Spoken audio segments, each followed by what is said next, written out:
কত মহান তুমি, কত মহিয়ান, তুলনা তোমার হয় না। এই ভুবন জুড়ে শুধু দেখি আমি মালিক আল্লাহ, দেখি তোমার করুণা।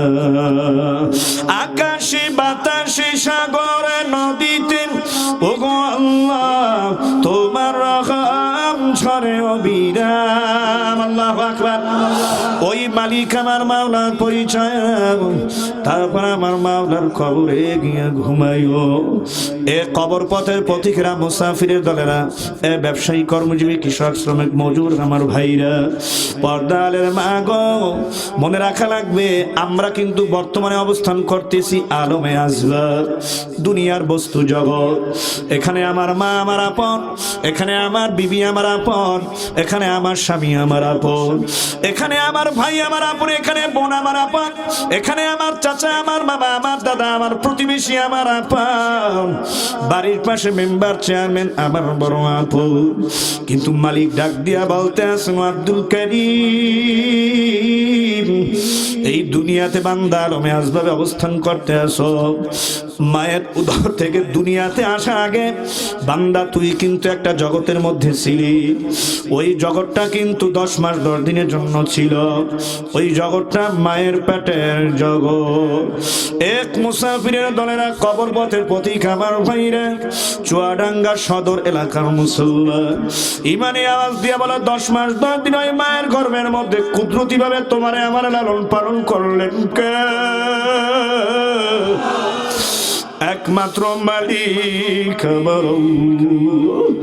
ওই মালিক আমার মাওলার পরিচয় নাও, তারপর আমার মাওলার কবরে গিয়ে ঘুমাইও। 3 দিনেরই বাহাদুরি শুধুই বাগুবা, ফুরিয়ে এলে বাতাসটুকু মিটবে রে তরসা।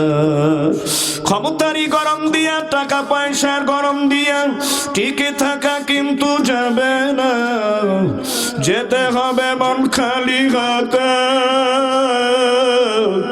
কিছুই সঙ্গে যাইবে না। হ্যাঁ, সঙ্গে যাবে 2টা মহামূল্যবান জিনিস। নাম্বার 1 হইল ঈমান, নাম্বার 2 হইল নেক আমল। এই ঈমান এবং নেক আমলের পুঁজি কিন্তু দুনিয়ায় থাকাকালীন অর্জন করা লাগবে। কথা ঠিক না ঠিক করে কাম। মরার পর যদি কবরে যায় কাঁদনে মুসাফির, কোনো লাভ হবে না, কোনো কাজে আসবে না। এই জন্য কবি বলতেছেন, সময় থাকতে করো মন উন্নতি কামনা, সময় ফুরিয়ে গেলে কিন্তু আর হবে না। কি কথা ঠিক না ঠিক? ওরে আল্লাহর বান্দা,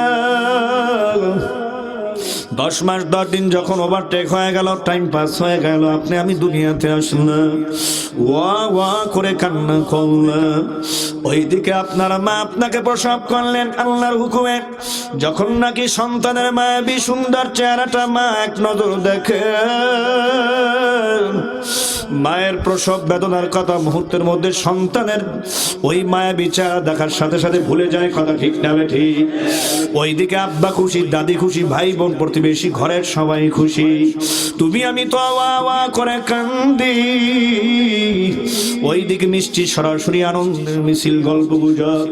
আস্তে আস্তে যখন আমি বড় হইলাম, 4 বছর 3.5 বছর আমার হয়ে গেল আল্লাহ বান্দা। এবার আমি মায়ের বুকের দুগ্ধ পান করা ছেড়ে দিলাম। এখন এবার একটু শক্ত খাবার আমি খাইতে পারি, তরল খাবারের পাশাপাশি। আবার যখন আমার বয়সটা 60 থেকে 80 বছর হয়ে গেল, শিশু সুলভ আচরণ আমার মধ্যে থাকে। ওরে আল্লাহর বান্দা, এইভাবে যখন বয়স পার হইতে হইতে 13-14 বছরের মধ্যে পদার্পণ করলাম, এবারে আমার বয়স কৈশোর।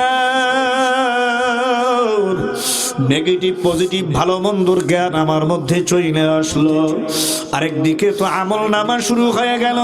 কিরামান কাতিবিনা ইয়ালামুনা মা তাফআলুন।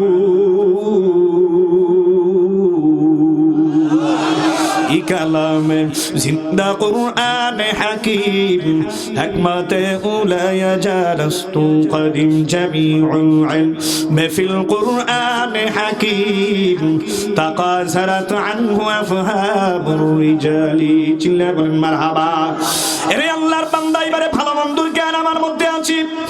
আমল নামাও কিন্তু শুরু হয়ে গেল যখন আমি নামাজ পড়ি জিকির করি তেলাওয়াত করি ওরে আল্লাহর বান্দা কিরামান আমার ডান কাদের মধ্যে মহরি নেক আমলগুলি লিখতে থাকে জোরে জোরে কোন সুবহানাল্লাহ বান্দা যখন গুনার কাজ করে তখন আল্লাহর বান্দা কাতিবিন বানকাদের যে মহরি লিখতে আছে কিন্তু গুনার জন্য ডায়েরি কথা ঠিক না ঠিক জোরে খা এরি আল্লাহর বান্দা আমার মালিক বুঝাতে চান খুব অন্তরের দিল অন্তরের কান দিয়ে আলোচনা শোনার চেষ্টা করবেন ওরে আল্লাহর বান্দা জীবনের শেষ আলোচনা আপনার আমার জন্য কিন্তু হইতে পারে না কথা ঠিক না ঠিক শয়তানের খুশি করার কোনো দরকার নেই ওরে আল্লাহর বান্দা আজকে রাজি খুশি করার জন্য আসি মহান মালিক আমার মাওলাকে কথা ঠিক না ঠিক এ মুসাফিরের দলেরা বসা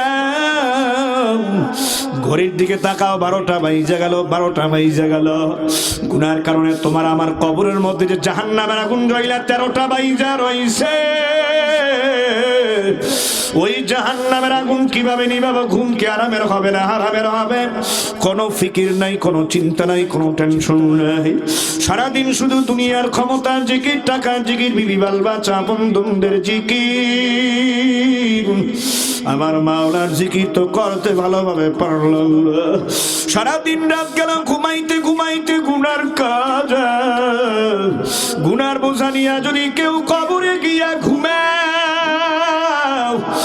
কবরের ডান পাশের বাম পাশের মাটির কঠিন চাপ সহ্য করার ক্ষমতা কিন্তু আল্লাহর বান্দা তোমার আমার কারণে মালিক বলতে চান রে বান্দা তোর আমল নামা শুরু হয়ে গেল দুনিয়ার মধ্যে তোর মায়ের মহব্বত তোর বাবার মহব্বত তোর বিবির মহব্বত ছেলে বাল বাচ্চার মহব্বত ক্ষমতা মহব্বত টাকা পয়সা মান সম্মান পোষ প্রতিষ্ঠানের মহব্বত বান্দা যদি দুনিয়ার গয়রুল্লাহর মহব্বত তোর অন্তরে ঢোকে বান্দা তুই তো মসজিদে গিয়ে নামাজ পড়তে পারবি না তুই তো জিকির করতে পারবি না বান্দা তুই তো আজ মাহফিলে যাইতে পারবি না বান্দা তুই হালকা জিকিরের মধ্যে বসতে পারবি না তুই তো নবীর সুন্নাত তরিকার আমল উপরে থাকতে পারবি না এরে বান্দা যাতে করে তুই দুনিয়াতে থাকো দুনিয়া তোর পিছনে আখিরাত আগে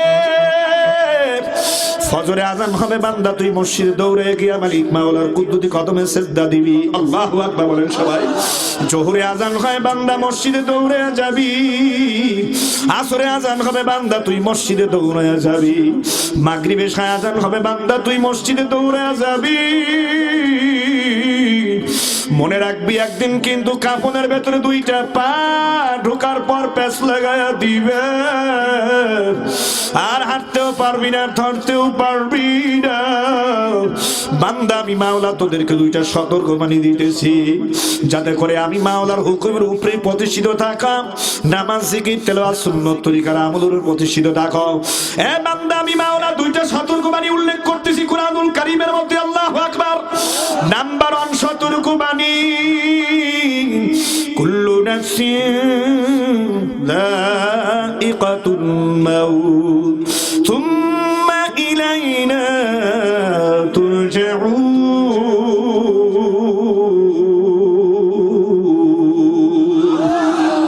মৌতুল কাসির কুল্লু নাসিন শারাবু কবরু বাইতিন কুল্লু নাসিন দাখিলু এ মরা লাগবে মৌত নামক শরবতের পেলা পান করা লাগবে অর্ডার কার আমার মাওলার না অর্ডার প্রেসিডেন্টের আরেকটু জোরে বলেন অর্ডার কার খুব সাবধান আমি ওয়াইজিন বক্তারও কিন্তু মৌত নামক শরবতের পেলা পান করা লাগবে শ্রোতাদেরও লাগবে আল্লাহর বান্দা পীরেরও লাগবে তার মুরিদেরও লাগবে এমপি সাহেবেরও কিন্তু মৌত নামক শরবতের পেলা পান করা লাগবে মেম্বার চেয়ারম্যানেরও লাগবে জনগণেরও লাগবে কথা ঠিক না ঠিক ধনীও মারবে আল্লাহর বান্দা গরিবে মারবে সবার কিন্তু মারা লাগবে সবারই কিন্তু মৌত নামক শরবতের পেলা পান করা লাগবে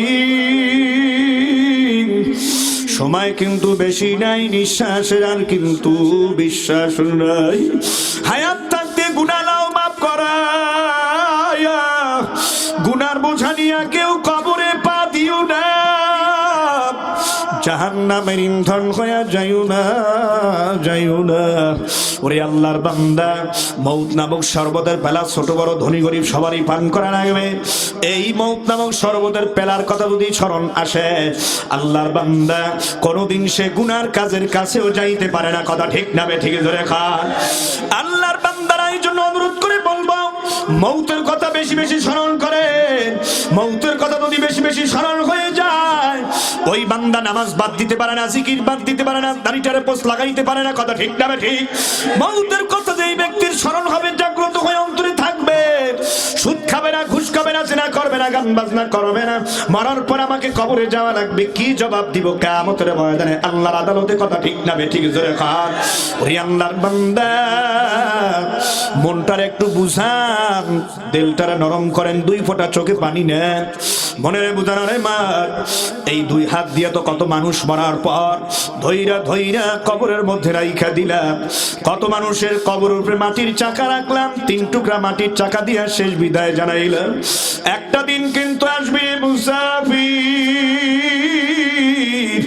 তোমার আমার মরার পর গোসল হবে, কাফনের কাপড় পরানো হবে, জানাজা হবে, ধরাধরি কইরা তোমার আমারও কিন্তু কবরে রাখবে। আল্লাহ, এ আল্লাহর বান্দারা, তোমার আমার কবর উপরে 3টা টুকরা মাটির চাকা দিয়া শেষ বিদায় জানাইয়া দিবে। আল্লাহ, আপনি আমাদের সবাইকে মাফ করেন, কবুল করে নেন। এরে আল্লাহর বান্দা, চারবিহারার পালকি যেদিন আসবে, তোমার আমার বাড়ি দাঁড়ি বন্ধু বান্ধব আপন যারা কাঁদবে যারে যারে, কবর দেশের যাত্রী হতে এবং সাজবি নতুন সাজিরা, যেতে হবে মন খালি হাতে, কিছুই সঙ্গে যাইবে না।